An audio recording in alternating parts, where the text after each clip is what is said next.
lalu hormon, dan lain sebagainya. Ya, seperti itu. Jadi ini dikeluarkan tapi masih dipakai lagi. Ya, contohnya misalnya enzim oleh kelenjar nukleus halus misalnya atau oleh kelenjar pankreas dikeluarkan tapi masih dibutuhkan misalnya untuk sistem pencernaan. Begitu pula dengan hormon. Nah, untuk enzim ini tidak dibahas, nanti dibahas kelas 3 ya khusus untuk enzimnya. Tapi waktu itu kalian sudah mengenal di sistem pencernaan ada enzim-enzim ya. Nah, kalau hormon nanti di sistem koordinasi kalian belajar tentang sistem endokrin ya hormon seperti itu. Nah, lalu jadi ini dibahas nanti dibahas lagi. Defekasi. Nah, kalau defekasi artinya pengeluaran zat sisa pencernaan. Nah, jadi zat sisa pencernaan yaitu feses ya. Jadi ini hanya satu yaitu feses. Nah, yaitu feses itu disebutnya defekasi ya seperti itu. Ini juga tidak dibahas sekarang, nanti akan dibahas sekarang yang ekspresi yaitu pengeluaran zat sisa metabolisme. Nah, jadi ini zat sisa metabolisme harus dikeluarkan kalau tidak dikeluarkan soalnya racun. Nah, apa saja sih ekspresi ini? Nah, yang ekspresi ini ada organ-organnya. Ya, organ ekspresi. Ini yang akan dibahas. Organ ekspresi apa saja? Ada 4. Kulihat pagi. Kulihat pagi yaitu kulit, hati, paru-paru, dan ginjal. Ya, kulihat pagi. Nah, ini organ ekspresi. Nah, sekarang apa sih hasil ekspresinya atau sisanya? Nah, kalau kulit nanti menghasilkan keringat. Keringat itu sisa ekspresi harus kita keluarkan ya. Orang yang keluar banyak keringat, misalnya ketika beraktivitas itu sehat. Lalu hati mengeluarkan pigmen empedu. Jadi hati ini sebenarnya bisa organ sekresi dan bisa juga organ ekspresi ya. Organ sekresinya menghasilkan garam empedu, masih bisa digunakan untuk mengemulsikan lemak.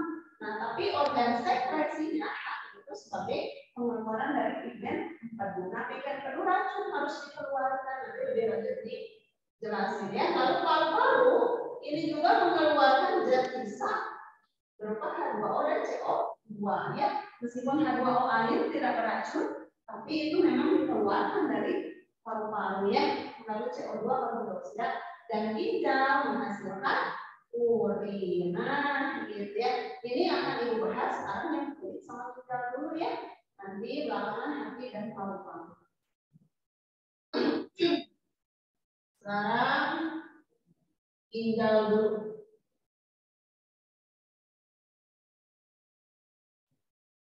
Nah, ginjal kita itu ada 2 buah, kanan dan kiri. Ya, ginjal kanan lebih bawah. Kenapa? Karena di kanan ada organ hati. Nah, kira-kira seperti ini bentuk ginjal.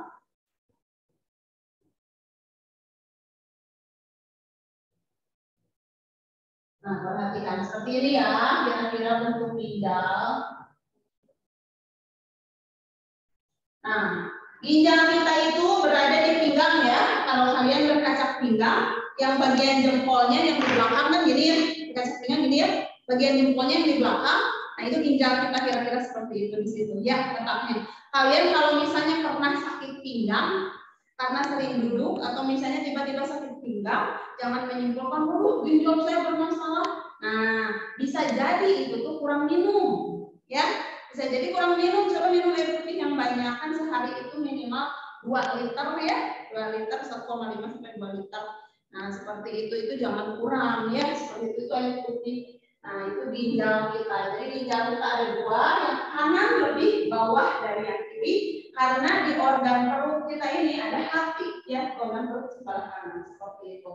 Nah, ginjal kita ini, jadi yang ini ginjal. Nah, ini namanya ureter ya. Lalu ini kantung kemih.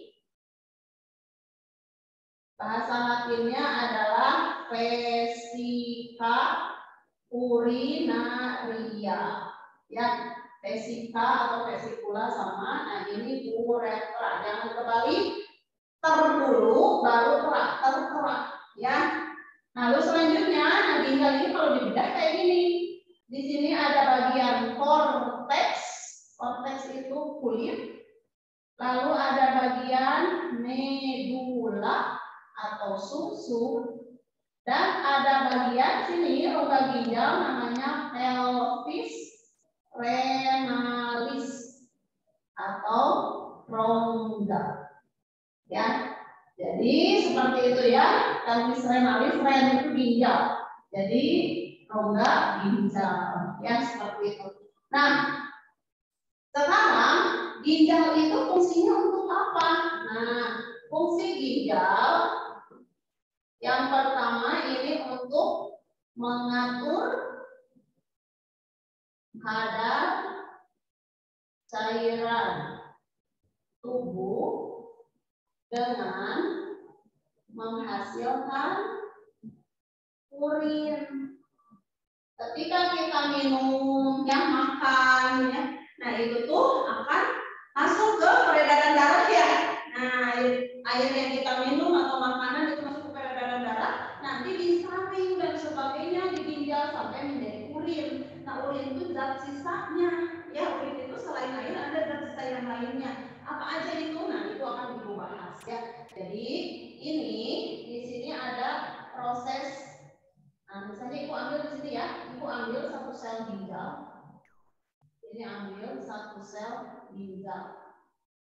Nah, di sini ibu perbesar. Nah, satu sel ginjalnya ya, ibu ambil dan ibu perbesar.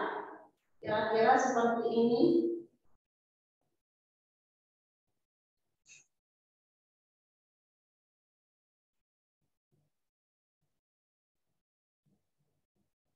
Seperti ini ya. Kira kayak gini. Di sini ada ini darahnya. Nah, ini di sini ada apa? Arteri atau pembuluh darah. Di sini juga ada kapiler-kapiler darah ya. Ini kapiler darah ceritanya. Nah, ini seperti ini ginjal kita. Nah, ini dari sini sampai sini namanya nefron. Nefron itu artinya satu sel ginjal. Aslinya mah tidak ini, artinya rumit gitu kan ya. Nah, ini ibu ini bentangkan seperti ini. Nah, apa saja nih bagian-bagian nefron? Yang pertama, yang paling luar ya, bulatan paling luar namanya badan Malpighi ya. Nah, lalu ada bulatan yang di tengah namanya adalah kapsula Bowman. Ya. Lalu selanjutnya ada yang di tengah ini namanya adalah glomerulus ya. Lalu di sini, nah di sini yang paling atas ini ya sama ini tuh fungsinya yang paling atas untuk memasukkan darah, yang paling bawah untuk mengeluarkan darah. Yang paling atas memasukkan darah ini namanya arteriol. Kalau yang masuk aferen. Kalau yang ini yang keluar ini namanya arteriol. Arteriol eferen. Ya, arteriol eferen. Jadi A, ingat aja A asup. Nah, kalau di bahasa Sunda asup masuk ya artinya. Aferen masuk, eferen keluar. Nah, jadi ini ingat ini aferen, yang ini eferen, gitu ya. Nah, lalu selanjutnya ini glomerulus dalam sini. Nah, ke sini ini namanya bersingkat TKP. Ya, nanti ditulisin sini. Lalu yang ini namanya lengkung handle, yang ini tubulus contortus distal, dan yang ini tubulus collectivus. Ya.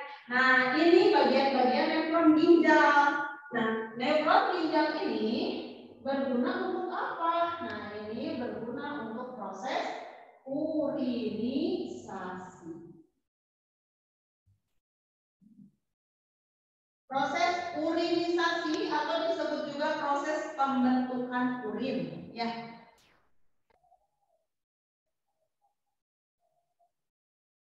Kalau misalnya Ibu terlalu cepat atau kalian ada yang tanyakan, silakan langsung saja ya. Jangan sungkan-sungkan. Oke, perhatikan. Proses urinisasi atau proses pembentukan urin yang pertama ini terjadi di glomerulus, ya. Nah, jadi jangan dulu deh. Yang pertama prosesnya namanya filtrasi, ya. Filtrasi disebut juga penyaringan darah. Nah, penyaringan darah. Filtrasi tempatnya di mana? Tempatnya di glomerulus. Ya, di sini. Lalu filtrasi hasilnya apa? Hasilnya adalah urin primer. Nah, urin primer itu belum sempurna. Urin primer ini masih ada zat yang kita butuhkan. Contohnya glukosa masih ada. Karena kita butuh. Ibu kasih ini ya tanda. Lalu asam amino kita butuh. Nah, ini masih ada.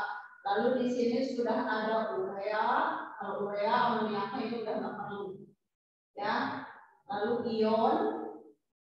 Lalu ada garam. Amoniak ini yang membuat urin kita bau pesing ya. Di sini sudah ada. Dan zat-zat lain. Nah, tapi di sini masih ada zat yang kita butuhkan. Ibu kasih garis bawah nih, glukosa sama amino masih ada. Nah, ternyata itu kan memang kita butuhkan, tidak boleh itu lolos di urin. Makanya yang kedua terjadilah proses reabsorpsi. Apa reabsorpsi? Reabsorpsi adalah penyerapan kembali zat yang masih dibutuhkan. Penyerapan kembali zat yang masih dibutuhkan. Ini warna birunya kayak hitam ya. Waktu itu Ibu salah mengisi tinta. Jadi warna hitam, jadi nggak apa-apa ya. Agak yang birunya agak hitam.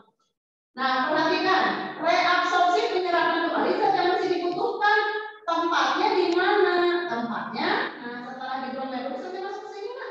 Nah, ini adalah TKP atau tubulus contortus proximal. Tubulus contortus proximal. Nah, ini kalau di TKP ya, jadi ada dua nih reabsorpsi itu. Kalau di TKP ini namanya reabsorpsi obligat. Apa sih obligat? Obligat itu artinya mutlak atau selalu dilakukan. Ya, seperti itu. Nah, itu kalau di TKP. Kalau nanti ada lagi reabsorpsi fakultatifnya, ini dulu aja. Nah, hasilnya adalah urin sekunder. Kalau tadi urin primer ada zat yang kita butuhkan, ini sudah nggak ada kalau di urin sekunder. Nah, Ibu tulis lagi. Di sini hanya ada air, amoniak. Oh, ini ada pigmen empedu ya. Pigmen empedu sudah ada yang warna kuning ya. Nah, yang ini pigmen empedu nanti dikeluarkan lewat urin dan feses ya. Jadi pewarna urin dan feses sehingga urin dan feses kita warnanya kuning. Nah, ini udah ada amoniak, urea, lalu ion-ion, lalu sama ini semuanya garam, pigmen empedu, ya. Pokoknya tidak ada tidak ada glukosa dan sama ini ya. Nah, itu kalau reabsorpsi obligat. Ternyata ini namanya reabsorpsi fakultatif. Kalau obligat tadi selalu dilakukan, kalau fakultatif ini sesuai kebutuhan, ya, atau tidak selalu dilakukan. Jadi sesuai kebutuhan. Nah, ini terjadi di mana? Ini terjadi di lengkung Hamlet. Ada beberapa buku menyebutkan di seluruh nephron, katanya dari awal sampai ini bisa katanya. Tapi yang paling utama tuh di lengkung Hamlet di sini ya. Jadi nanti setelah ke sini masuk ke lengkung Hamlet, di lengkung Hamlet itu terjadi reabsorpsi tapi sesuai kebutuhan. Misalnya kita kurang minum. Kalau kurang minum tentu urin kita harusnya sedikit ya airnya atau urinnya gitu kan. Nah, tidak boleh terlalu banyak, kita juga butuh air. Nah, kalau kurang minum maka di lengkung Hamlet akan diserap air gitu. Atau kita misalnya terlalu banyak olahraga. Nah, kalau ionnya nanti di urin, kalau ionnya misalnya terus-terusan dikeluarkan kan bahaya ya. Kita butuh ion gitu kan. Nah, sehingga ionnya akan diserap di lengkung Hamlet. Seperti itu, butuh garam, maka diserap lagi. Diserapnya gimana, Bu? Kan di sini ada kapiler-kapiler darah ya. Nah, diserap oleh darah gitu. Oke? Jadi diserap oleh darah, bisa airnya, bisa garamnya, misalnya atau yang lain sebagainya. Ya, seperti itu. Jadi ini terjadi di lengkung Hamlet. Yang diserap adalah di sini penyerapannya bisa penyerapan air, ion, atau garam. Ya. Tapi kalau misalnya kita banyak minum, nggak apa-apa ini nggak diserap, jadi langsung ini aja nanti langsung ke TKD gitu ya, itu cuma lewat doang gitu. Nah, jadi reabsorpsi itu sekali lagi ada dua jenis, ada obligat dan fakultatif ya. Selanjutnya yang ketiga adalah augmentasi atau penambahan zat yang sudah tidak dibutuhkan. Penambahan zat yang sudah tidak dibutuhkan. Nah, kalau tadi ini penyerapan kembali zat yang masih dibutuhkan, ini yang sudah tidak dibutuhkan ditambah, gitu ya. Nah, ini tempatnya di mana? Tempatnya di TKD atau tubulus contortus, D-nya distal, ya. Nah, hasilnya apa? Nah, hasilnya adalah urin sebenarnya atau boleh disebut urin normal, ya. Jadi di sini sudah sempurna, gitu. Nah, di sini airnya sudah 90%. Lalu ada ion, garam, lalu ada lagi amonia, urea, lalu ada lagi pigmen empedu. Nah, di sini bisa ditambahin zat-zat yang misalnya vitamin berlebihan. Kita minum vitamin ya. Nah, kalau berlebihan ini bisa dibuang lewat urin ya. Atau ada asam urat, atau ada racun, atau ada zat lain yang berbahaya bisa dikeluarkan lewat urin. Jadi ini tuh kasarnya nitip buang gitu. Makanya kenapa orang yang narkoba ya, yang kecanduan narkoba atau misalnya meminum alkohol bisa kelihatan lewat urin ya. Tesnya ada kan ya, tes urin kayak gitu kan. Kenapa? Karena alkohol, obat-obatan, narkoba dan sebagainya dibuang lewat urin gitu. Ngerti? Jadi dibuangnya lewat apa? Lewat sini gitu ya. Ngerti sampai sini? Nah, jadi ini sudah urinnya beres nih, pembentukan urin, tapi tidak sampai situ. Nah, urin setelah dibuat diaugmentasi harus dikumpulkan, ya. Jadi ada pengumpulan urin sementara. Nah, pengumpulan urin sementara ini terjadi di tubulus kolektifus yang ini, ya, TK, tubulus kolektifus. Nah, setelah dari tubulus kolektifus, nanti ini akan diteruskan ke itu tuh ke pelvis ya, diteruskan ke pelvis renalis atau rongga ginjal, diteruskan lagi ke ureter, diteruskan lagi ke vesika urinaria. Nah, di vesika urinaria ini bisa disimpan ya atau ditampung. Kita bisa kan kalau misalnya belum ada WC, aduh pengen pipis tapi bisa ditahan dulu ya, kayak gitu. Nah, itu tuh di vesika urinaria. Jadi vesika urinarianya sedang menampung, tapi tidak boleh terlalu lama ditampung dan terlalu sering tidak boleh. Bisa jadi kan kalau di urin ada garamnya. Nah, si garam ini kalau misalnya dibiarkan terus-menerus nanti akan membatu. Jadi gue kencing batu atau apa, batu ginjal, berbahaya ya. Lalu setelah itu dikeluarkanlah lewat uretra. Kalau di laki-laki uretranya sebagai pengeluaran urin dan sperma ya. Tapi kalau perempuan juga, perempuan beda. Uretra memang khusus pengeluaran urin. Kalau pengeluaran ovum ya ketika menstruasi itu adalah vagina. Jadi perempuan mah beda ya. Gitu, ngerti sampai sini? Iya, ya. Nah, jadi ini adalah proses urinisasi atau pembentukan urin ya. Nah, sekarang kayak gimana Bu ini nefron ginjal itu?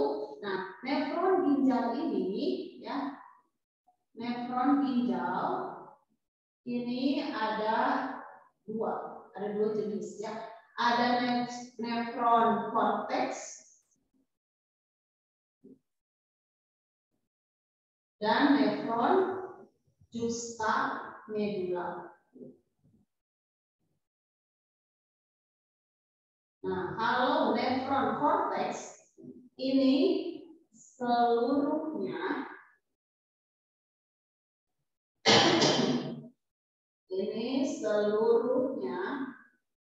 berada di korteks.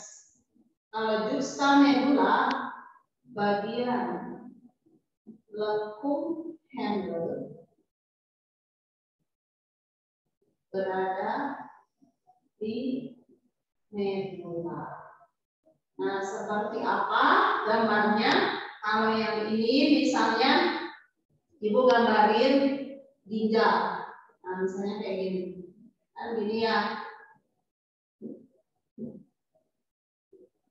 Nah, kan kayak gini. Kalau yang nefron cortex seluruhnya berada di cortex. Kayak gini. Kalau yang justa medula, si bagian lekung handle-nya ke bagian medula. Kayak gini. Ya. Jadi yang ini namanya nefron cortex. Kalau yang ini justa medula. Nah, gitu ngerti ya?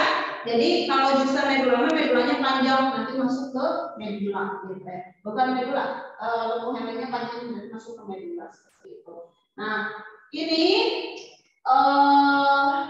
selesai ya proses pembentukan urinisasi. Jadi ginjal itu ingat aja biasanya yang ditanyain proses urinisasinya ya. Selain ada beberapa strukturnya ya.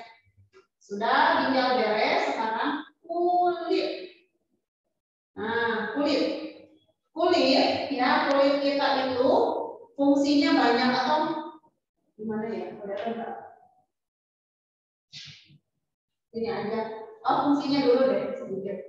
Fungsi kulit yang pertama untuk pelindung.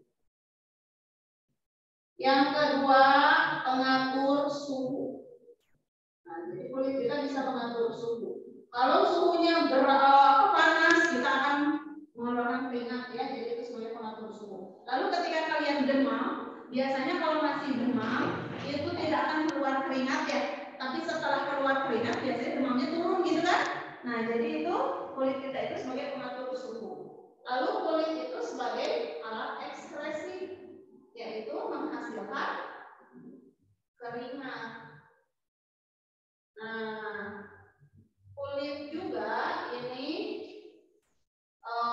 di bawah kulit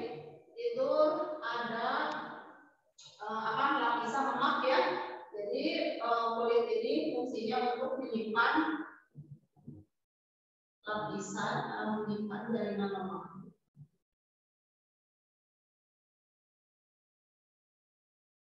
Nah, seperti itu ya, itu fungsi kulit. Selanjutnya struktur kulit. Ini sedikit ya Ibu gini, nanti Ibu foto juga.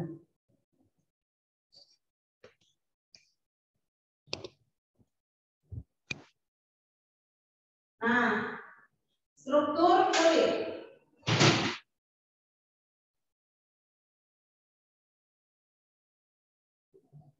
Struktur kulit, jadi kulit kita yang setipis itu ternyata itu tuh banyak sekali lapisannya. Nah, kira-kira kulit kita itu lapisannya seperti ini. Tuh, ternyata aslinya mah tebal ya kulit kita itu.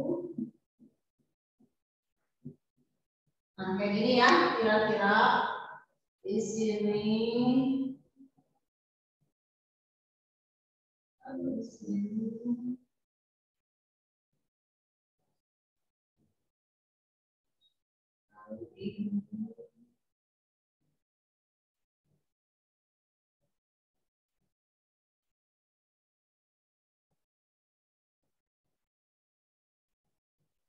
Lalu ada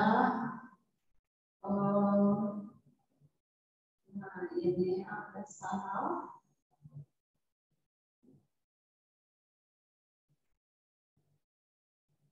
Terus ada pembuluh darah. Pembuluh darah ya. Di sini pembuluh darah. Nah, seperti itu ya. Yang bagian atas ini nggak ada pembuluh darah. Ini bagian kulit mengelupas. Ya, kelihatan nggak? Ya. Nah, perhatikan apa saja nih bagian-bagian kulit. Kulit kita ini terdiri dari 3 bagian utama ya. Yang pertama yang ini adalah epidermis atau disebut lapisan kulit ari. Yang kedua yang ini yang paling tebal adalah dermis atau disebut kulit jangan. Yang ketiga yang ini adalah hipodermis atau disebut subkutan. Ya, jadi ada 3 lapisan utama. Lalu lapisan apa saja tuh di bagian-bagiannya? Paling pertama dermis. Nah, di dermis ini ada namanya stratum corneum. Ya, stratum corneum. Ingat aja kornea dia paling luar. Stratum corneum ini adalah lapisan kulit mati. Ya, jadi yang pertama di epidermis ini ada stratum corneum. Stratum corneum ini adalah lapisan kulit mati. Makanya disebut kulit tanduk. Kenapa mati? Karena tidak dilewati saraf dan pembuluh darah. Jadi tidak dilewati saraf dan pembuluh darah, gitu ya, sehingga mati. Kalau kalian pernah nggak kulitnya mengelupas? Pasti pernah ya, mengelupas. Ada yang sedikit, ada yang misalnya banyak. Nah, ketika kulit kita mengelupas, kita tidak merasa sakit kan ya? Bahkan kalau misalnya dikelupasin gitu juga enggak, gitu. Kenapa? Karena tidak ada lapisan saraf dan pembuluh darah di sana, gitu. Jadi paling atas itu kalau nggak sakit, berarti masih stratum corneum, gitu ya. Nah, tapi ketika kalian luka, lalu kalian merasa sakit dan bahkan berdarah, berarti sudah bukan stratum corneum lagi, berarti itu lapisan di bawahnya, gitu ya. Nah, jadi kalau masih stratum corneum itu tidak akan merasa sakit. Yang kedua, yang ini ya, yang ini adalah stratum lucidum. Nah, sebenarnya lucidum tidak selalu ada. Lucidum itu ada pada telapak tangan dan telapak kaki. Coba lihat telapak tangan kalian, warnanya pasti lebih putih dibandingkan kulit yang lainnya, benar nggak? Telapak tangan dan kaki pasti lebih putih. Nah, itu ciri khas lucidum. Jadi lucidum itu warnanya lebih putih dari yang lainnya. Kenapa hanya ada di telapak tangan dan kaki? Kalau yang lainnya mungkin hanya 3 4 lapisan lah. Tapi kalau kaki dan tangan, telapak tangan dan kaki hanya ada 5 lapisan ditambah lucidum itu. Karena telapak tangan dan kaki kita kan fungsinya untuk memegang ya, lalu kaki untuk berjalan, nah itu harus lebih tebal gitu. Jadi lebih tebal dibandingkan kulit yang lain ya. Seperti itu. Nah, jadi ini stratum lucidum yang kedua.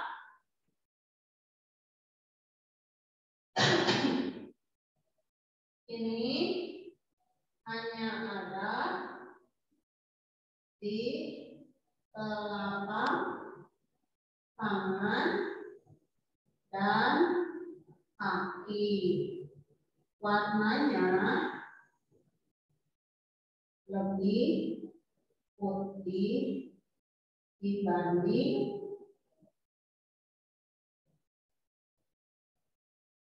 kulit lain. Nah, seperti itu. Jadi ini lucidum. Lalu yang ketiga, nah yang ketiga itu pasti di sini ada bintik-bintik ini ya, granula. Nah, ini adalah stratum atau stratumnya itu singkat aja ya, biar cukup. S itu stratum itu artinya lapisan. Yang ini lucidum. Jadi nanti pusing ke bawah.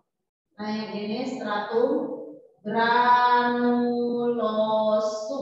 Ya. Nah, granulosum ini ciri khasnya di sini ada granula atau butiran namanya pigmen melanin. Ya. Nah, jadi stratum granulosum yang ketiga. Di stratum granulosum di sini ada pigmen melanin. Apa itu pigmen melanin? Pigmen melanin ini pigmen pewarna kulit. Sebenarnya ini untuk tabir surya atau sinar UV. Dia itu pelindung, ya, yang tabir atau pelindung ya. Itu mah kayak kosmetik. Pelindung sinar ultraviolet. Ketika kita sering terpapar cahaya matahari, maka pigmen melaninnya akan membelah lebih banyak sehingga kulit kita lebih eksotis. Nah, kenapa? Karena itu untuk melindungi, fungsinya mah baik gitu. Tapi memang kelihatannya kulit kita jadi lebih hitam. Tapi jangan khawatir, sesuai genetiknya nanti juga bisa kembali putih. Jadi pigmen melanin itu bisa berkurang, bisa bertambah gitu ya. Nah, tetapi perhatikan ada orang yang albino ya, tahu albino? Putih semua ya. Nah, itu tuh karena ada kelainan genetik yang diturunkan dari orang tuanya ya. Jadi kelainan genetiknya dia tidak punya gen yang menjadi pigmen melanin, jadi tubuhnya sama sekali nggak punya pigmen melanin, makanya nggak boleh terpapar sinar matahari langsung. Berbahaya ya. Ketika misalnya kekurangan pigmen melanin sehingga sinar ultraviolet tidak ada, kulitnya tidak bisa dilindungi ya. Nah, sehingga itu menyebabkan potensi kanker kulitnya lebih tinggi gitu. Kanker kulit itu berbahaya ya. Yang namanya kanker berbahaya kan. Kanker kulit itu bisa menyebabkan kulitnya jadi bersisik namanya kayak ular gitu. Ya, ngerti? Nah, ini Ibu fotoin dulu ya, sudah habis itunya. Space ininya nanti Ibu terusin lagi.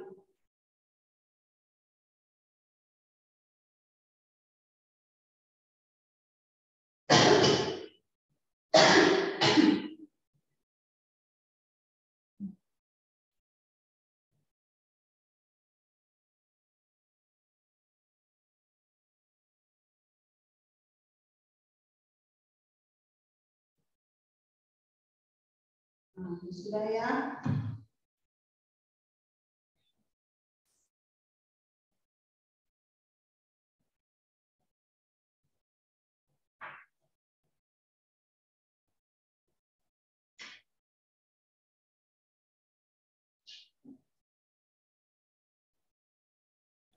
Bu, permisi Bu. Oh iya boleh. Itu kalau apa buat tulisannya itu bisa digedein dikit lagi nggak Bu? Soalnya ini kan direkord Bu. Jadi ada yang kekecilan gitu. Oh, Iya. oke, siap. Terima kasih ya. Maaf ya. Ya, Ya nggak apa-apa Bu, Oke.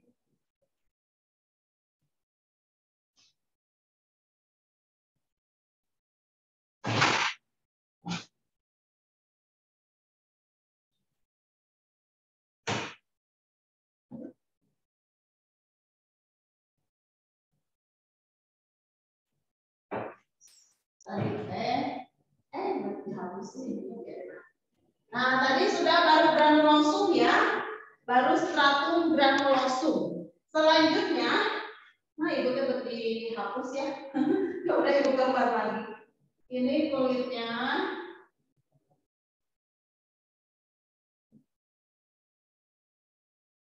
Nah, kayak gini ya.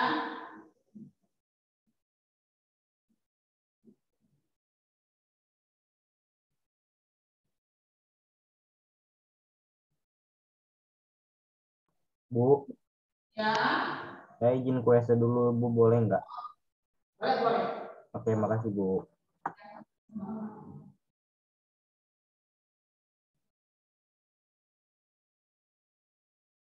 Terus di sini ada pembuluh darah. Yang paling atas mah ada ya. Terus di sini ada granula-granula. Nah, ini adalah epidermis. Yang ini dermis. Yang ini hipodermis. Nah, yang pertama tadi ini namanya stratum corneum. Lalu yang kedua stratum lucidum. Yang ketiga stratum granulosum. Nah, di bawah stratum granulosum ya, di sini ada yang kayak bergelombang ini ya. Nah, sebelum yang bergelombang namanya ada stratum ya betul, spinosum. Dan yang terakhirnya ini stratum basalis. Ya, nah spinosum dan basalis keduanya menyusun lapisan namanya germinativum. Ya, germinativum.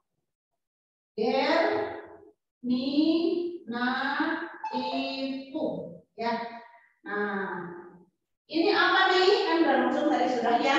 Di sini ada pigmen melanin. Nah, selanjutnya ada stratum spinosum dan basalis. Stratum spinosum dan stratum basalis. Kalau spinosum di atasnya, kalau basalis ini, basalis artinya basal itu dasar ya. Jadi basalis ini dasar. Nah, ini kedua-duanya menghasilkan lapisan germinativum. Apa germinativum? Artinya lapisan kulit yang aktif membelah. Makanya ini ibu gambar bergelombang gitu ya. Jadi aktif membelahnya seperti ini. Ketika kulit kalian bagian atas yang mengelupas, kalau mengelupas terus-menerus, jadi akan tipis ya. Nah, itu harus diganti oleh sel kulit baru. Sel kulit barunya dihasilkan dari germinativum ini, gitu. Ngerti? Ya, seperti itu. Nah, ini ketika itu dia akan terus menghasilkan lapisan kulit yang baru, makanya kalian itu akan makanya pernah nggak kayak pedicure manicure ya, itu tuh suka di kulit, misalnya kulit bagian telapak kaki suka kayak dikerokin gitu ya. Nah, itu kan untuk mengeluarkan lapisan sel kulit mati. Ketika sel kulit matinya habis, diharapkan ada sel-sel kulit yang baru yang akan muncul gitu ya. Nah, itu selesai ya epidermis. Selanjutnya, nah di dermis di kulit jangan ini ada apa saja. Nah, kalau di dermis yang pertama ini ada folikel rambut. Ya, selanjutnya ini yang dulu. Nah, kita sini. Nah, ada folikel rambut. Lalu di sini ada otot penegak rambut. Kalau kalian misalnya merasa kedinginan atau berada di tempat yang serem gitu ya, angker, kalian pernah nggak bulu-bulu berdiri gitu ya? Nah, karena itu kan memang berdiri.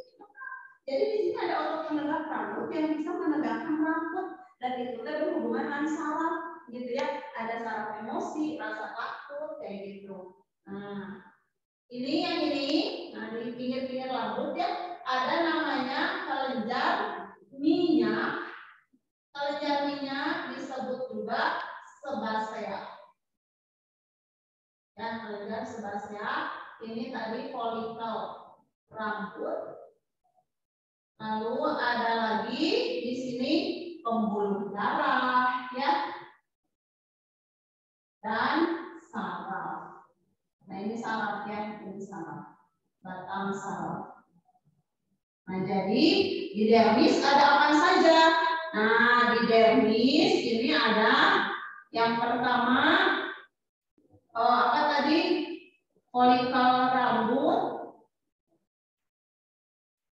Lalu ada kelenjar minyak atau sebasea.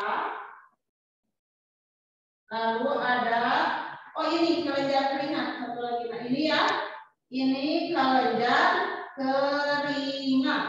Nama latinnya sudorifera. Nah, jadi ini ada kelenjar keringat. Kalau minyak nama latinnya sebasea. Kalau keringat sudorifera, keringat. Jangan balik ya. Nah selanjutnya ada otot penegak rambut. Lalu ada pembuluh darah dan saraf.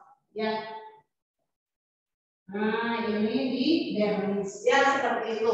Nah, sekarang di hipodermisnya, di sini ya sebutan paling bawah, ini hanya ada kelenjar adiposa atau lemak. Ya, nah ini yang butiran-butiran. Jadi kulit juga bisa sebagai menyimpan atau bisa menampung minyak ya. Jadi minyak itu di bawah kulit seperti itu. Jadi di hipodermis hanya ada kelenjar adiposa atau kelenjar lemak. Nah, seperti itu. Ya, ini selesai. Lalu ibu mau bahas yang saraf ini ya, saraf. Nah, saraf pada kulit, saraf peraba pada kulit.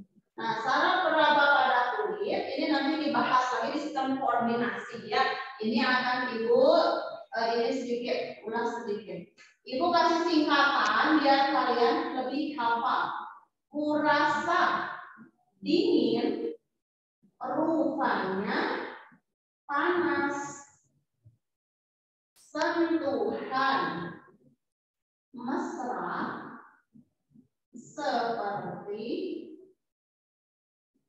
ditekan panci. Kurasa dingin, rupanya panas, sentuhan mesra seperti ditekan panci. Jangan kebalik, jangan kurasa panas, jangan. Ade Indah Krisdayanti kurasa dingin. Kalau kurasa itu krause. Dingin berarti krause peraba dingin. Nah, berarti namanya krause. Ya, rupanya ada nama saraf namanya rupini. Nah, rupini berarti peraba panas, gitu ya. Lalu sentuhan mesra. Mesra meisner. Nah, meisner berarti peraba sentuhan. Ya, seperti ditekan panci. Panci itu pacini. Pacini peraba tekanan. Gitu cara menghafalnya ya. Nah, sekarang ada lagi ternyata selain yang ini ada namanya ujung saraf bebas. Ujung saraf bebas tuh, jadi dia itu kayak gini. Nah, biasanya kayak gini ya. Nah, kayak gitu jadi bebas dia itu nggak mengacu ke si batangnya. Ujung saraf bebas ini peraba nyeri. Ya, lalu ada Merkel ini perawat tekanan halus kayak geli gitu ya. Kayak gitu. Ya. Nah, ini sudah beres kali ya. Ada yang mau ditanyakan dulu enggak? Silahkan sebentar. Merkel di sini Ibu ini.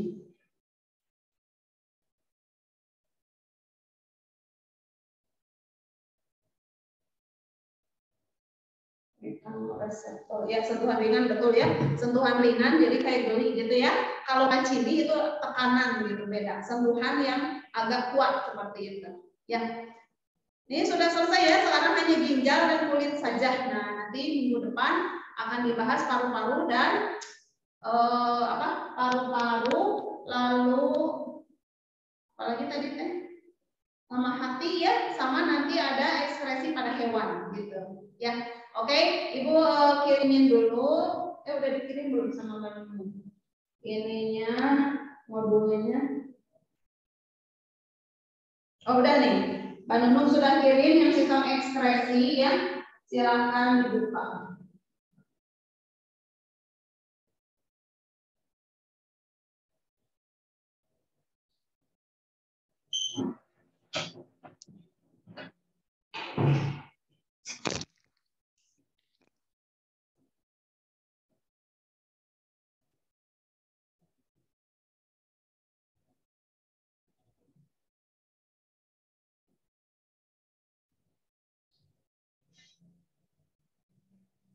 Sistem ekskresi sebentar. Ini pada kemana? Cuma 5-an emang?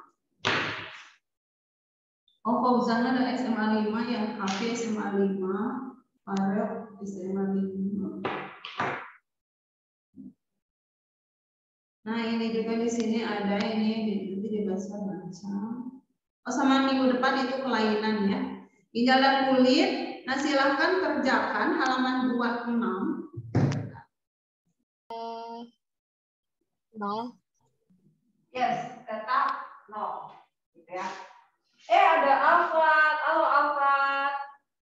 Halo Bu. Baru ketemu lagi sama Alfat. Apa kabar? Kemana aja?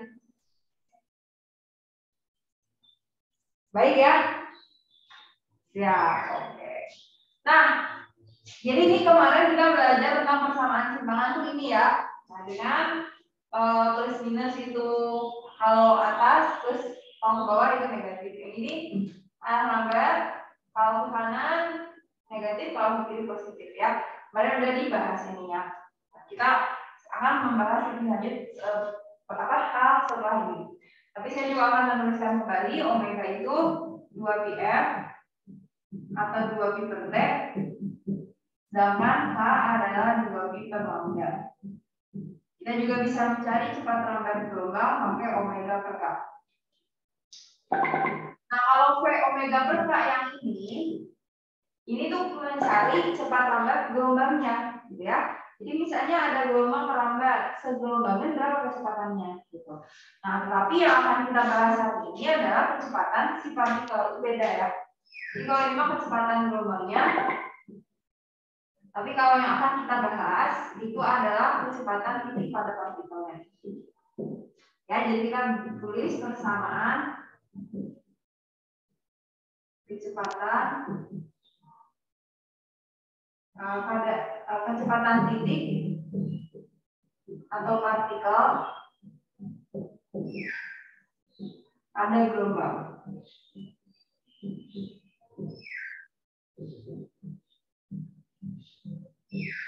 Nah, ya, jadi kalau saya punya, ada Rahman. Halo Rahman. Halo Bu. Oke, silakan dinyalakan kameranya ya Rahman. Nah, jadi untuk persamaan titik atau persamaan kecepatan, kalian belum belajar turunan kan di matematik? Belum ya?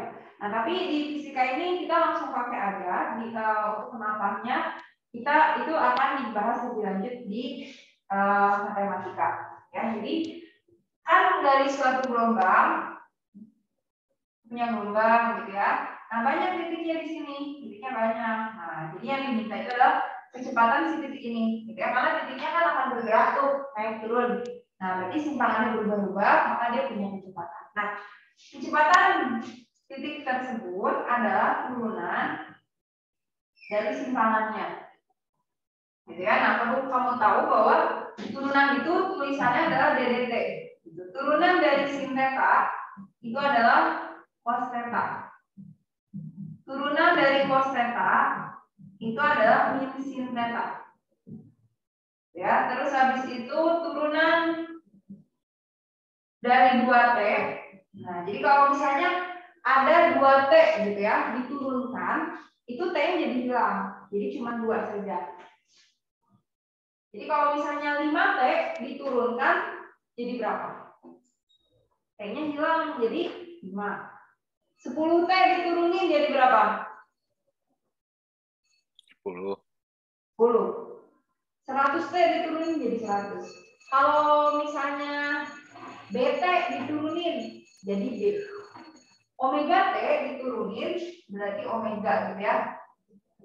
Omega T diturunin itu adalah omega. Nah, sekarang kita akan coba menurunkan, tapi nanti kamu langsung ambil yang akhirnya saja yang di kotak merah. Cuman di sini sudah tulis berarti V itu kan dia turunan dari Y-nya adalah asin ya. Kita anggap theta nolnya 0. Nah, cara menurunkannya ini ya. Kamu tulis dulu. Di sini kan ada A. Oke, A-nya tulis dulu. Terus sin itu turunannya apa? Cos ya. Berarti di sini sin turunannya adalah cos. Terus omega T diturunin jadi apa? Tadi kata saya. Omega. Omega ya. Ya, tulis omega. Terus ini belakangnya tulis ulang. Omega T plus minus KX. Nah, maka persamaan kecepatan itu adalah ini. Jadi nanti kamu langsung pakai aja. Di omega A cos dan kamu tulis itu ya. Nah, yang namanya cos itu kan berarti bakal ada nilai yang minimum sama ada nilai yang maksimum. Nah, berarti V ini nilainya maksimum kalau harga cosnya itu nilainya 1 ya. Cos itu kan 0 sampai 1, betul? Minimum kalau 0, maksimum kalau 1. Kalau cos dari omega ininya adalah 1. Jadi kalau si ininya 1, maka Vmax itu tinggal omega dikalikan. Omega dikalikan ya. Nah, sebelum saya contohnya akan saya satukan dengan percepatan. Oke, sebelumnya silakan kalau ada pertanyaan dipersilakan. Ada pertanyaan juga? Tidak ada? Oke, saya lanjutkan ke yang ketiga. Itu adalah persamaan percepatan. Baru kita ke contoh soal. Persamaan percepatan titik atau partikel. Ini masih tebal nggak di kalian tulisannya? Oh, masih ya? Salah. Kepencet. Saya mau klik ini. Nah, oh masih aman ya. Oke, terus berarti titik partikel pada gelombang. Nah, kalau percepatan itu adalah turunan dari si V, gitu ya. Jadi kalau K turunan dari kecepatan. Jadi kalau gitu saya tuliskan A adalah turunan, V-nya adalah omega A cos. Ini ya. Coba kita turunkan.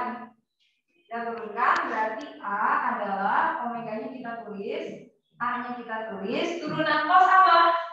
Min sin. Min sin. Omega T diturunin jadi omega ya tadi ya. Nah, di sini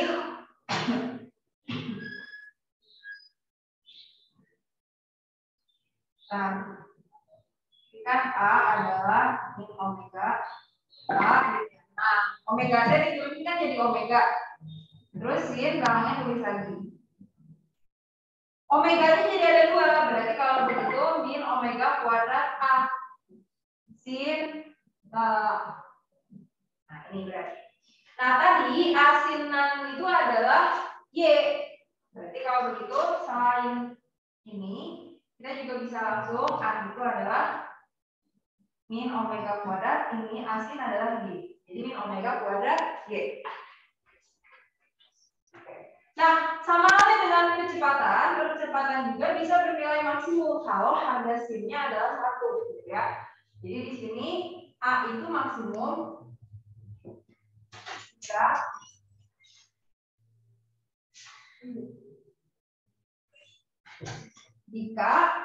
si sinnya adalah 1. Nah, kalau sinnya 1 berarti A max itu hanya min omega kuadrat A saja. Jadi min omega kuadrat A. Nah, karena sinnya harganya 1. Ya. Nah, ini mengenai kecepatan dan percepatan. Aman sampai sini? Silakan kalau ada pertanyaan sebelum kita ke contoh soal. Aku bingung deh, Bu. Gimana? Tadi yang penuruninnya itu loh, apa dari apa sih? Dari mulai yang bukan. Nah, dari situ saya bingung. Jadi kan ini omeganya tulis dulu ya. A-nya tulis gitu kan? Cos itu turunannya adalah min sin gitu ya? Ya. Min sin. Omega teh diturunin jadi omega. Omega di sini depan. Minnya tulis lagi gitu. Oh, itu ditulis lagi ujungnya. Ya. Yang belakang ini dia pasti ditulis lagi. Oke. Tapi nanti pada kenyataannya kalau misalnya ya selama dia Y-nya adalah persamaannya sin, kamu bisa langsung pakai yang kotak ini. Kotak ini bisa langsung pakai. Baru kalau misalkan Y-nya itu persamaannya adalah cos, baru kamu harus nurunin itu cara nuruninnya ya. Oke, ada lagi pertanyaan lain?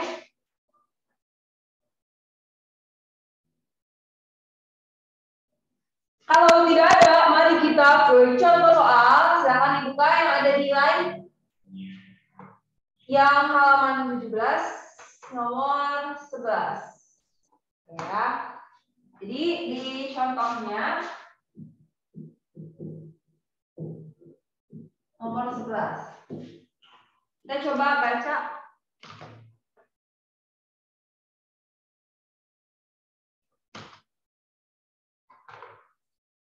Nah, sebuah gelombang merambat ke arah sumbu X positif. Berarti kalau begitu kalau sumbu X positif ke kanan ya merambatnya. Dengan kecepatan merambat, berarti V-nya adalah 5 meter per second. Dan frekuensinya adalah 10 Hz, berarti F-nya adalah 10. Terus habis itu amplitudonya adalah 2 cm. Dia punya amplitudo 2 cm. Jika asal getaran telah bergetar selama 1/3 sekon, maksudnya T-nya adalah 1/3 sekon. Dengan arah getaran pertama ke bawah, berarti kalau ke bawah negatif amplitudonya. Ya.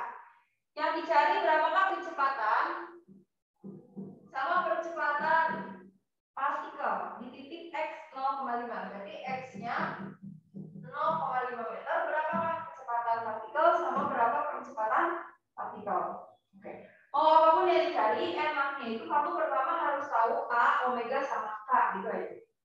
Amplitudonya udah ada belum? Rahman, amplitudonya udah ada diketahui?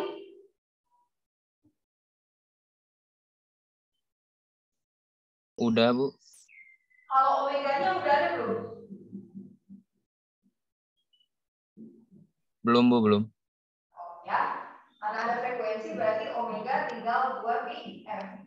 Berarti 2pi dikali F-nya 10. Berarti 20pi. Ya. Lalu habis A omega, satu lagi adalah K. Nah, buat nyari K, kan rumusnya 2pi per lambda. Lambdanya belum ada. Nah, dari mana? Nah, ada V sama F. Pakai V sama dengan lambda dikali F. 5 sama dengan lambda dikali 10. Berarti lambdanya adalah 5/10 ya. Betul? Sama dengan 1/2. Oh, dapat bahwa lambdanya 1/2. Kalau udah ketemu lambda, baru nyari K. 2pi dibagi lambda. 2pi dibagi lambdanya setengah. Jadi 2pi dikali 2/1. Nah, berarti K-nya adalah 4pi. Gitu ya. Harus tahu A omega sama K. Kalau kamu udah tahu A-nya berapa, omeganya berapa, dan K-nya berapa, nah, kamu tinggal nyari aja I-nya. Jadi langsung ke V saja. Ya, tulis persamaan V. Jadi persamaan V-nya adalah omega A cos omega T. Nah, karena ke kanan itu berarti negatif. Tinggal dimasukin aja omeganya 20pi. A-nya adalah 2. Cos omeganya tulis lagi 20pi. T-nya adalah 1/3. K-nya adalah 4pi. X-nya adalah 0,5. Gitu. Ya tinggal kaliin ya. Nah, cara ngaliinnya ini 20 dikali min 2. Itu adalah min 40. Cos. Jadi ini 20pi dikali 1 berarti 20pi ya. 20/3pi. Dikurang 4 dikali 0,5 berapa? 2 ya. Berarti 2pi. Nah, terus habis itu kita samain penyebutnya. Karena yang bawahnya adalah 3, boleh nggak saya bikin jadi 3/3? Boleh nggak? Bingung nggak? Kalau ada pecahan ini 3, maka kali 3/3. Kalau di sininya 6, dikali 6/6. Kalau di sini 8, berarti dikali 8/8. Oke? Lanjutkan, berarti di sini min 40pi. Cos. Berarti sini 20/3pi. Kurang 2 kali 3, 6. 6pi/3. Oke. Tinggal karena udah sama minnya, tinggal 20 aja kurang 6. Jadi min 40pi. Cos 20 kurang 6 adalah 14. Oke, nah udah sampai sini, kita ubah pi-nya itu jadi 180 derajat. Jadi di sini dia adalah min 40pi. Cos 14/3. Nah, pi-nya adalah 180 derajat. Nah, tinggal dibagi aja. 180 dibagi 3 adalah 60. Nah, tinggal 60 dikali 14. Berapa tuh? 840. Nah, satu putaran itu berapa derajat? Angka 360. Berarti kalau 840 kira-kira lebih dekat ke berapa putaran? 2. 2, karena ya lebih dekat ke 720 ya. Kan kalau satu putaran 360. Kalau 2 putaran 720 kan 3 kali 2 gitu. Berarti 840 lebih dekat ke 720. Jadi dia min 40pi. Cos 840-nya dikurang 720. Ya. Oke, coba dikurangin. Cos 120. Oke, berapa cos 120? Nah, kalian ingat di trigonometri itu kan ada kuadran 1, kuadran 2, kuadran 3 sama kuadran 4. Kan 0, 90, 180, 270 sama 360. Oke. Jadi kalau di sini rumusnya adalah theta, kalau di kuadran 2 180 min theta, di sini 180 plus theta, di sini 360 min theta. Siapa ya? Hiban. Ali, berarti kalau 120 kuadran berapa, Ali? 2. Berarti 180 kurang berapa supaya? Kurang 60. Ya. Berarti dia sama aja kayak cos 60. Tapi ingat bahwa di sini yang positif itu semua, kalau di sini or, sin, tan sama cos. Nanti di sini cos itu negatif ya. Cos 60 berapa? Min kan plus, jadi 40 pi cos 60 itu setengah. Berarti jawabannya 20 pi. Oke. Nah, ini satuannya apa? Ada senti, ada meter. Nah, kalian ingat gengnya. Jadi kalau geng Y, terus amplitudo, terus kecepatan sama percepatan, nah dia segeng. Ya, jadi dia segeng. Tapi kalau X, lambda sama cepat lambat, nah ini segengnya. Jadi kamu ingat aja gengnya. Jadi karena ini kecepatan partikel, berarti satu gengnya sama amplitudo. Amplitudonya senti, berarti di sini juga sentimeter. Oke? Oke, ada pertanyaan dari sini?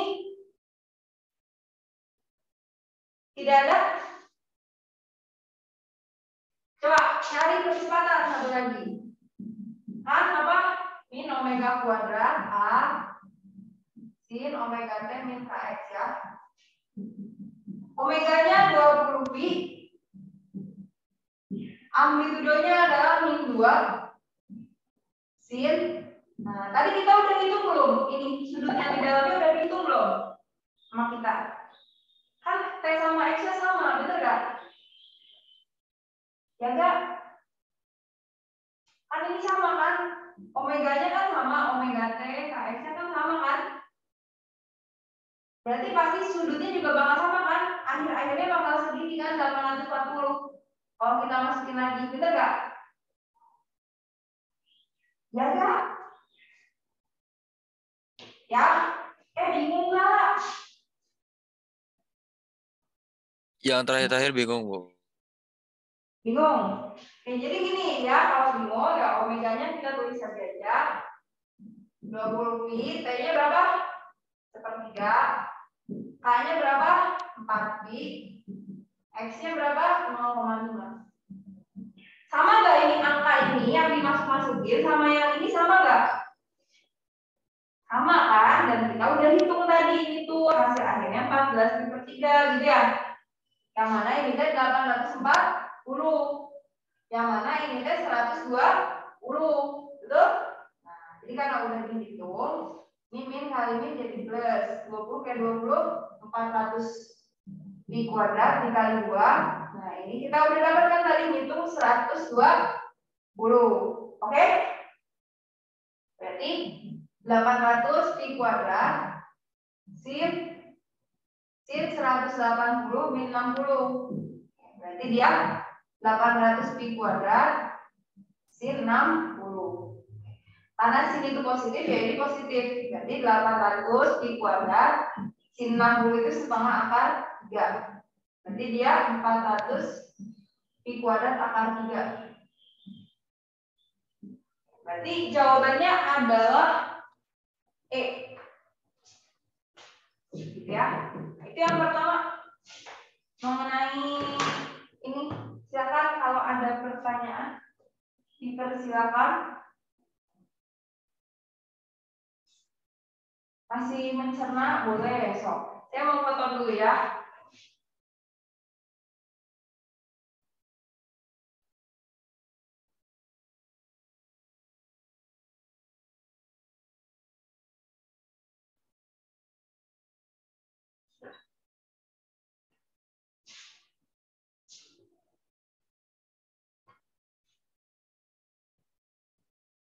Cukup bagian ini?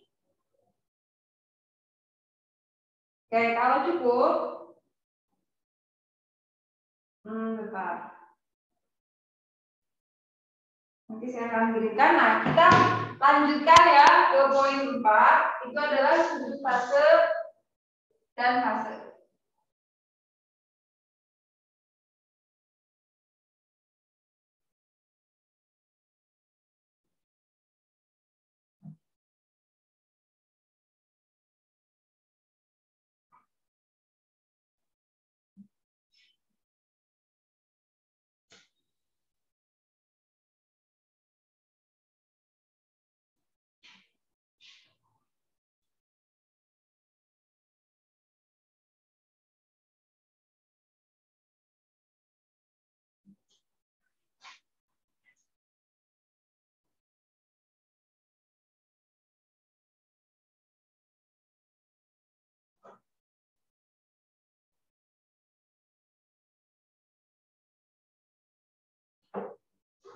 Oke, selanjutnya yang poin 4 adalah sudut fase.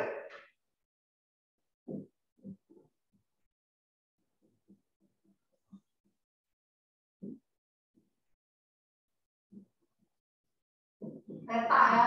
Jadi sudut fase itu yang mana? Yang ada di belakang sin sama cos. Yang tadi omega t plus minus kx. Udah, satuannya adalah radian. Jadi satuannya radian. Lalu yang kedua itu ada yang kelima ya, habis sudut fase ada namanya fase gelombang.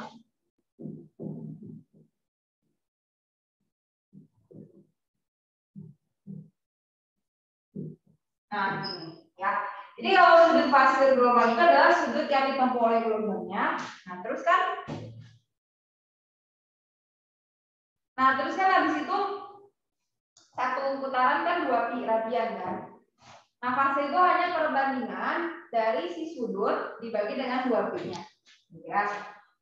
Di fase ini theta dibagi dengan 2. Dia menggambarkan kedudukan suatu titik atau partikelnya. Nah, di sini dia nggak punya satuan karena ini kan radian, luas radian berarti tidak punya satuan.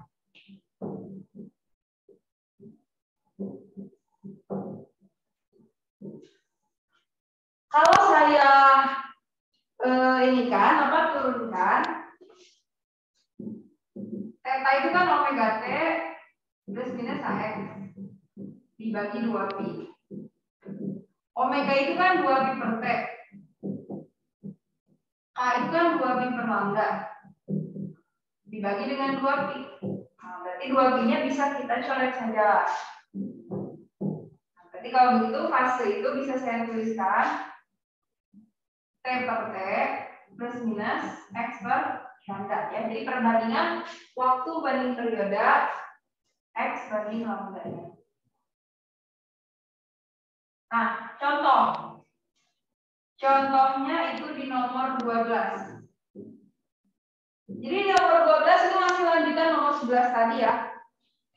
Nah, katanya gini, berapakah sudut fase dan fase gelombang di titik X 0,5. Titiknya masih sama. T-nya tadi 1/3 sekund gitu ya, masih sama.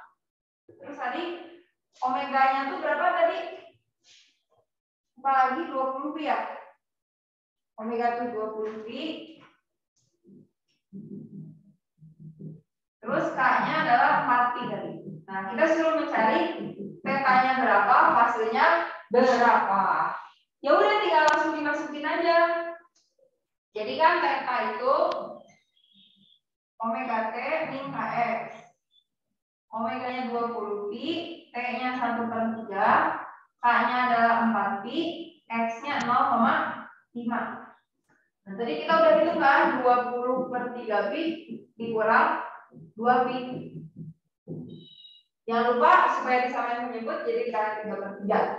Berarti berapa tuh hasilnya? Tadi 14/3 pi. Nah, udah ketemu. Jadi dalam radian karena di sini mintanya. Kalau dicarinya fase, ya udah fase tinggal theta dibagi 2 pi aja. Ya, kapan kita pakai yang atas, kapan kita pakai yang bawah. Jadi kalau ada theta-nya itu langsung pakai yang atas aja. Jadi 14/3 pi tinggal dibagi dengan 2 pi. Gitu ya. Ya, berarti ini kita tinggal coret aja pi-nya. Terus 14 dibagi 2 berapa? 7. Ya, berarti kalau begitu atasnya, ini bawahnya kan udah gak ada. Ini atasnya 7, bawahnya 3. Jadi 7/3. Jawabannya adalah jodoh. Gimana? Bisa dipahami sampai sini? Ada pertanyaan dulu, silakan. Ada pertanyaan dulu tidak? Alfa atau Rahman atau Alwi atau Sela? Aman? Tadi nama itunya apa ya? Nama satuannya. Apa sih? Enggak ada ya? Itu Yang mana? fase gelombang itu namanya apa, Bu? Yang ini, oh, lambang fase gelombang. Lambangnya ini. Ya, namanya apa? Oh, namanya psi, lupa saya gak bilang. Ya, Psi? psi-nya. Psi. PS. PSI. Oh, oke. Kita disebut pi, ada yang nyebut pi, ada yang nyebut si gitu. Ini bisa si atau bisa pi. Ya, dibacanya. Ada juga psi gitu. Terserah lah. Aja. Oke, kalau tidak ada lanjutkan lagi Bu, sampai kapan sih sampai habis-habis Bu? Nah, jadi ini habis beda fase soal terakhir. Nah, kalau masih ada waktu kita ke yang perlu simpul ya. Oke, yang keenam itu adalah beda sudut fase dan beda fase.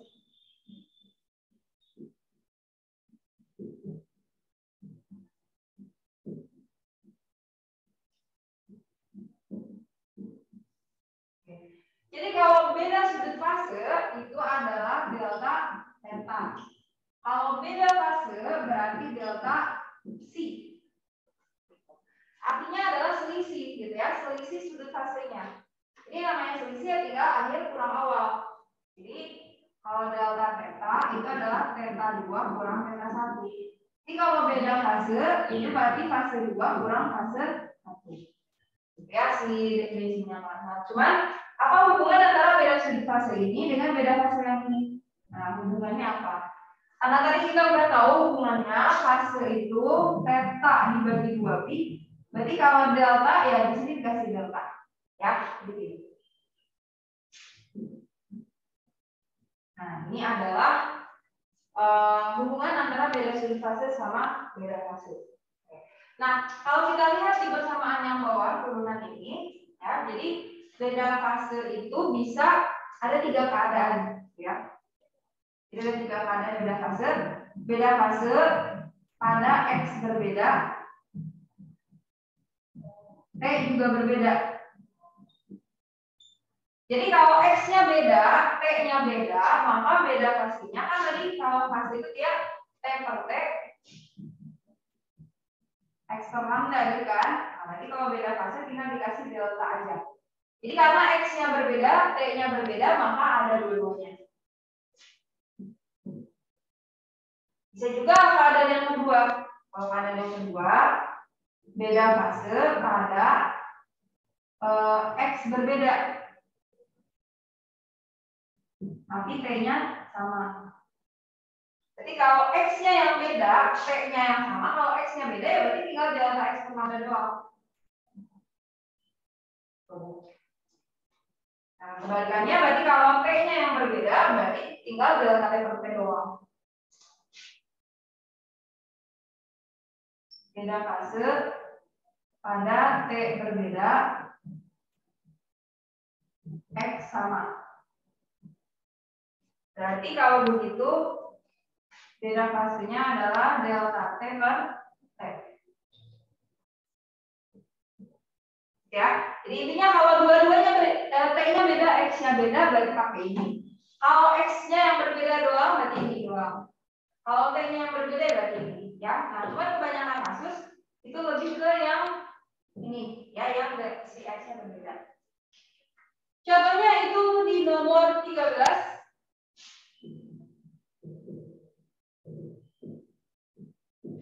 Oke, di soal nomor 13.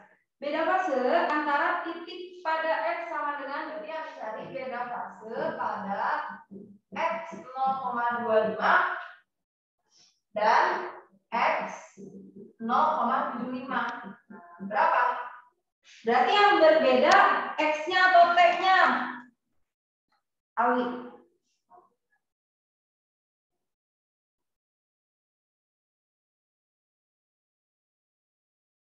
Yang berbeda X-nya atau T-nya? Ini X-nya berubah enggak?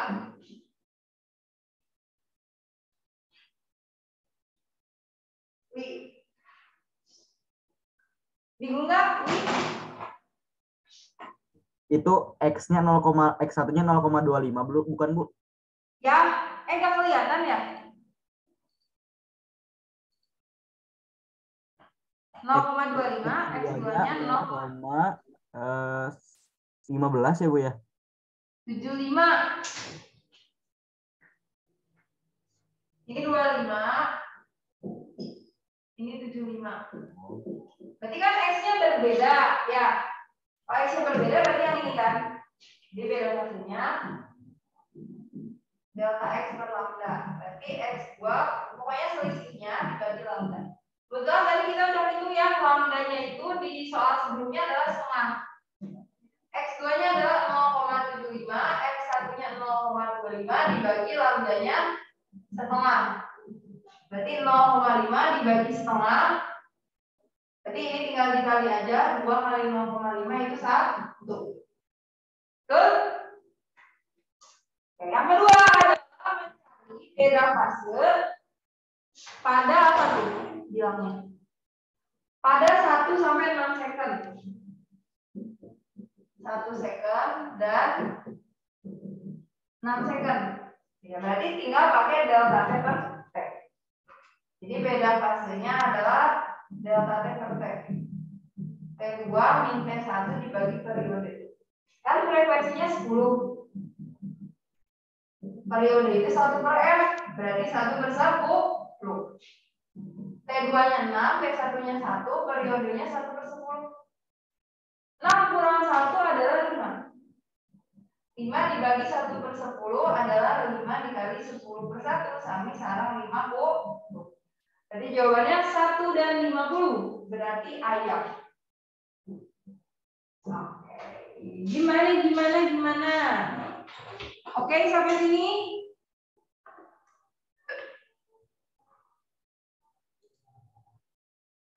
Ada pertanyaan dulu, aman?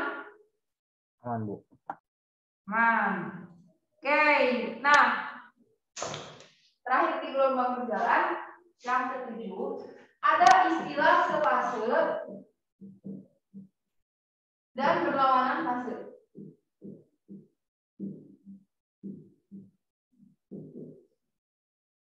Ya, apa perbedaan sefase dan berlawanan fase? Nah, saya akan gambarkan dulu gelombangnya.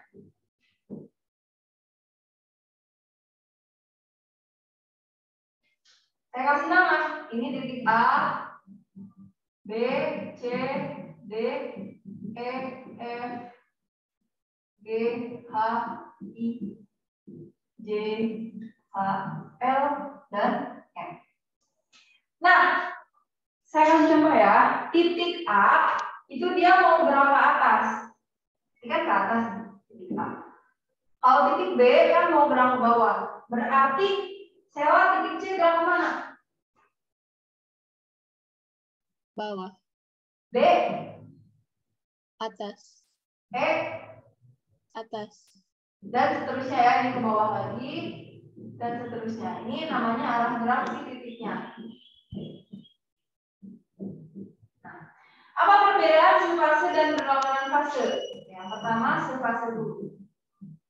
Nah, tadi kan ada delta X. Delta X itu maksudnya apa? Nah, jadi saya punya dua titik, misalnya titik F sama titik J, titik F sama titik J, dia punya delta X, dan gitu. Jadi setiap ada dua titik, beda jaraknya pasti punya beda fase. Gitu. Atau enggak titiknya sama, tapi waktunya beda, pasti punya beda fase. Nah, sefase adalah kondisi jika dua titik itu memiliki pertama, simpangannya sama, arah gerak juga sama.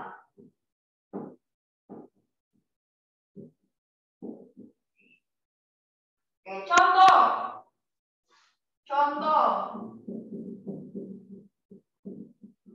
Titik A, simpangannya sama, kan titik A berarti di 0 ya, samanya sama C sama E. Oke, alfa, berarti yang arah geraknya juga sama, A itu sama titik C atau E? Yang E, Bu. Terus selain sama E, sama apa lagi? Yang I. Betul, satu lagi? M. Rahman, kalau dari A ke E,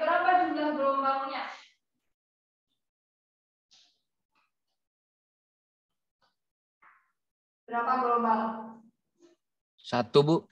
1. Kalau ke I?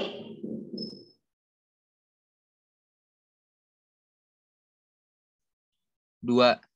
Kalau ke M? 3.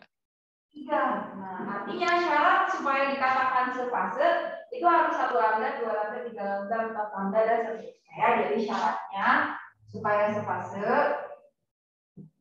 beda fasenya itu adalah M lambda. Nah, M-nya itu berarti 1 lambda, 2 lambda, 3 lambda, dan seterusnya ya. Jadi M-nya 1, 2, 3. Ini syaratnya supaya sefase. Nah, sedangkan kalau berlawanan fase yang B,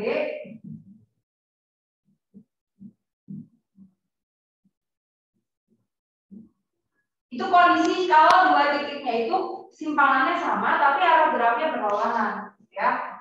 Jadi jika dua titik memiliki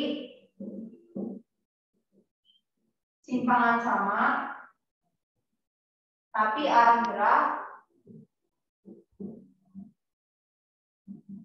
berlawanan. Contoh,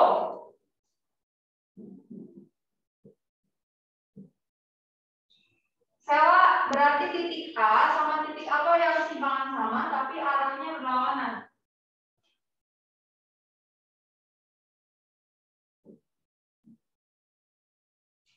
C. Sama C, simpangannya sama, ini ke atas, ini ke bawah, berarti A sama C. Terus Alwi A sama mana lagi selain sama C?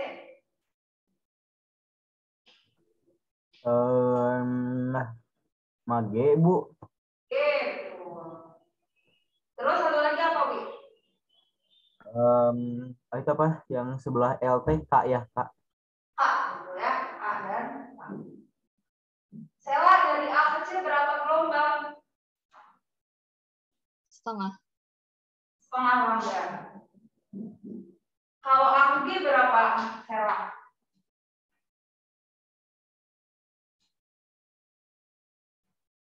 1,5.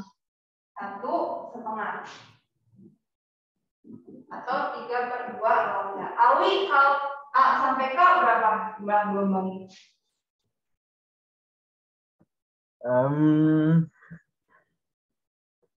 Masih hitungannya? Hitungannya kan ini 1 gitu ya. Kalau segini setengah. Tuh. Berarti Berarti berapa KPK? 2,5. Yes. 2,5 lambda. 2 kali 2 4. 4 tambah 1 5. 2 lambda. Oke. Artinya kalau yang ini mah syarat supaya berlawanan fase itu beda fasenya harus M lambda. Nah, tapi M-nya itu 1/2, 3/2, 5/2, dan seterusnya, gitu ya. Jadi M-nya adalah 135, tapi per 2. 5/2 dan seterusnya. Ini ya. Jadi kalau yang bagian 5 dia hanya teorinya saja. Pokoknya kalau misalnya kita mau ngecek dia sefase atau berlawanan fase, itu kamu tinggal cek aja. Nanti beda fasenya berapa kelipatan panjang gelombang. Kalau 1, 2, 3 berarti fase. Kalau 1/2, 3/2 dan seterusnya berarti berlawanan. Kalau 3/4 Bu, ya. kalau A sama J itu bisa berarti? A sama D. Nah, kalau A sama D berapa panjang gelombangnya? J, Bu, J. J. Yang nggak sefase yang berlawanan gitu. Bisa nggak itu termasuk nggak? Bisa. Beda simpangannya. A mah di sini di 0, D mah di atas. Oh. Sejajar. Oh iya. Ngerti. Sejajar ya. Sip. Jadi kalau misalkan nanti tiba-tiba si ininya tuh 3/4 gitu ya. Nah, berarti kalau 3/4 dia berarti artinya tidak sefase dan tidak berlawanan fase. Begitu guys. Oke. Oke gak?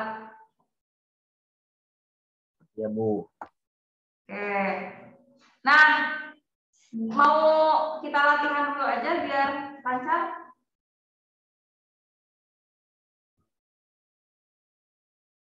atau di akhir?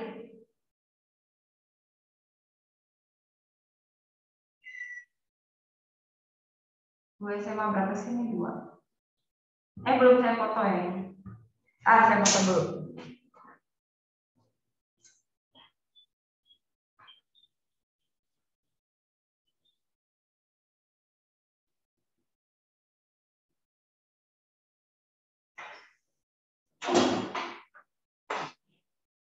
Kalau tidak ada, mau latihan dulu atau mau nanti di akhir? Bebas, terserah kalian. Atau terserah saya.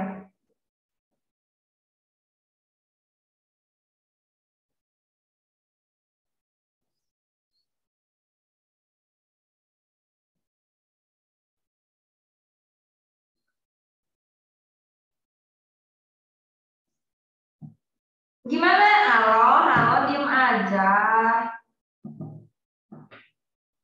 Mana ibu aja, Bu? Marah saya. Kalau saya tambah gelombang stasioner kuat gak? Satu lagi. Kuat gak? Muat gak? Muat gak?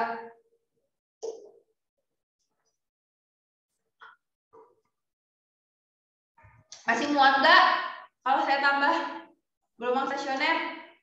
Banyak gak, Bu, itu, Bu? Lumayan, banyak. Muat apaan, Bu? Enggak, maksudnya masih kuat gak ditambah satu lagi materi? Duh. Sedikit-sedikit aja dulu ya.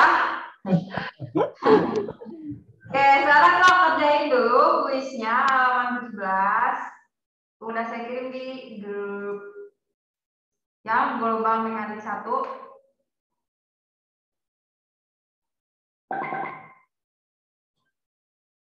Dikerjakan 14 sampai 16.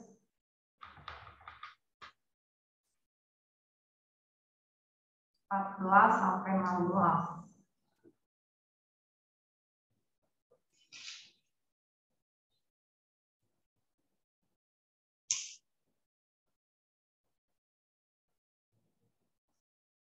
Kalau Ahmad udah sholat asar tadi? Udah, Bu. Kalau Rahman? Sudah, Ibu. Oke. Oke, dikerjain dulu. Kalau ada kesulitan bisa tanyain saya. Ini kita kasih waktu 15 menit. Sampai 40 tambah 15 itu berapa? 55. Berarti 17.55.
Yang berbeda fase ya, jarak 2 titik yang Ini nomor berbeda. berapa? Kenapa? Berapa ini, Bu? Kenapa? Ini ada soalnya nggak? Soalnya nomor berapa? Oh, enggak, ini soalnya saya bikin sendiri. Oh ya udah. Nah, dicari adalah jarak antara 2 titik yang berbeda fase sebesar berapa ya? 150 derajat. Nah, ya, jadi kita suruh mencari jarak 2 titik yang berbeda fase 150 derajat. Nah, caranya adalah gimana nih cara mencari jarak 2 titik? Di situ ada tulisannya berbeda fase, tapi derajat. Berarti 150 derajat itu apanya? Beda sudut fase atau beda fase? Sudut. Iya. Jadi berbeda itu berarti artinya delta tetanya 150 50 derajat. Nah, ini harus kita ubah ke radian dulu. Caranya adalah 150 dikali pi dibagi 180 biar jadi radian, ya. Jadi derajat ke radian tinggal dikali pi dibagi 180. Ini kita coret, dibagi 5 aja, 3. Dibagi dibagi 3 5. Dibagi 3 6. Berarti ini diubah jadi 5 pi per 6. Oke, udah gitu. Gimana caranya? Coba kata kalian gimana jarak 2 titik itu apa? Delta X tadi ya, delta X itu jarak 2 titik yang dicari delta X. Nah, berarti ini hubungannya sama beda fase. Nah, kan tadi beda fase itu kan delta theta dibagi dengan 2pi ya. Delta theta-nya ada. Kita cari delta X kan? Nah, berarti kita cari dulu beda fasenya. Karena beda fase itu kan tadi delta X per lambda, betul tidak? Jadi kalau kita mau mencari kan kita mau cari delta X. Nah, delta fasenya belum ada, kita cari dulu. Delta theta-nya adalah 5 per 6pi dibagi 2pi. Coret, berarti 5 per 6 dibagi 2 per 1 adalah 5 per 6 dikali 1 per 2 alias 5 per 12. Nah, lalu lambdanya, untuk mencari lambda, tinggal di sama dengan lambda per T. Berarti lambdanya pi dikali T. Pi-nya adalah 300, T-nya adalah 1 per 200. Berarti lambdanya 3 per 2 ya. Tinggal dimasukin di sini. Beda fasenya 5 per 12. Delta X yang dicari, lambdanya adalah 3 per 2. Kita kali silang ya. Ini dikali ini adalah 12 delta X. Dikali ini 5 dikali 3 dibagi 2. Berarti 12 dibagi 3 adalah 4. Terus gimana? Berarti kalau begitu delta X-nya 4 delta X sama dengan 5 per 2. Gitu ya. Kali silang berarti 8 delta X adalah 5. Berarti delta X-nya berapa? 5 per 8. Nah, berarti jarak antara dua titiknya adalah 5 dibagi 8. Gitu ya. Nah, jadi ini salah satu contoh yang berbeda tentang beda fase. Nah, ini muncul jenis-jenis soal seperti ini tuh di SBMPTN kata Anda. Jadi harus bisa. Oke. Bisa dipahami penjelasan yang nomor ini? Latihan? Bisa? Oke. So, ngerjain lagi mau nggak? Udah, senang kata kalian. Tinggal semenit Bu, udah Bu. Oh, apa Bu, kasihan ibunya. Ini kasihan juga kaliannya sebenarnya. Nah, terus sisa 1 menit ini mari kita gunakan untuk ngapain? Oh iya, tadi si Rahman belum ya? Ini udah nih. Nomor 14, betul. Oke, betul ya, Rahman? Aku mau itu foto soal yang itu, yang ibu itu. Ini difoto, masa kata-katanya? Ya. Kata-katanya, oh ininya mau difotoin? Ya. Ya, nanti difotoin. Oke, Bu. Ini Awi nomor ini betul ya, Wi ya? Nomor 16 betul.